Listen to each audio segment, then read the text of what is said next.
నేను ఒక సినిమా చెప్తా మీ అందరికి. అంటే ఇది మూవీ సజెషన్ అన్నమాట. అది కానీ తెలుగులో మాత్రం లేదు ఈ సినిమా. మీరు ఇక సబ్ టైటిల్స్ లో చూడాలి. కానీ సినిమా మాత్రం మేము అప్సెట్ చేయదు. డ్యూరేషన్ కూడా చాలా తక్కువనే ఉంటది. సినిమా పేరు వచ్చేసి ది లాస్ట్ క్లయింట్. సినిమా చూస్తున్నంతసేపు మీకు ఒక ట్విస్ట్ల మీద ట్విస్ట్లు ఉంటాయి. అదే కాకుండా రెండు హైలైట్ ఏంటంటే స్టోరీ చిన్న ప్లాట్ మాత్రం చెప్పేస్తా.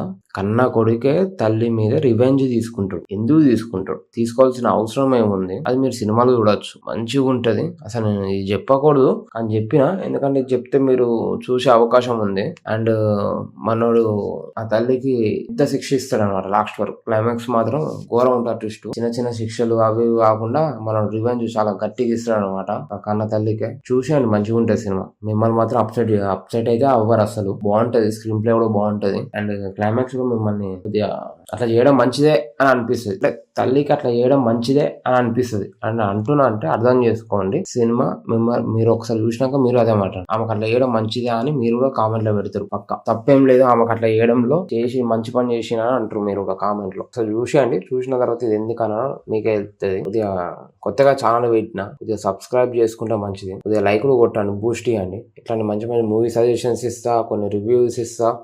సో ప్లీజ్ సపోర్ట్ మీ. ఇదైతే స్ట్రీమింగ్ లో లేదు, కానీ మీకు ఎక్కడైనా మూవీ రూల్స్ లో, టెలిగ్రామ్ లో, లేకపోతే నాకు తెలిసి యూట్యూబ్ లో ఉన్నట్టుంది. సరే యూట్యూబ్ లో సెర్చ్ చేయండి, యూట్యూబ్ లో దొరికేస్తుంది మీకు. యూట్యూబ్ లో చూడండి, యూట్యూబ్ లో ఉన్నట్టుంది సినిమా వచ్చేసి. ఫుల్ మూవీ ఉన్నట్టుంది. యూట్యూబ్ లో దొరుకుతుంది. మీరు ఒకసారి యూట్యూబ్ లో ట్రై చేస్తే సెర్చ్ చేస్తే మీకు దొరికేస్తుంది.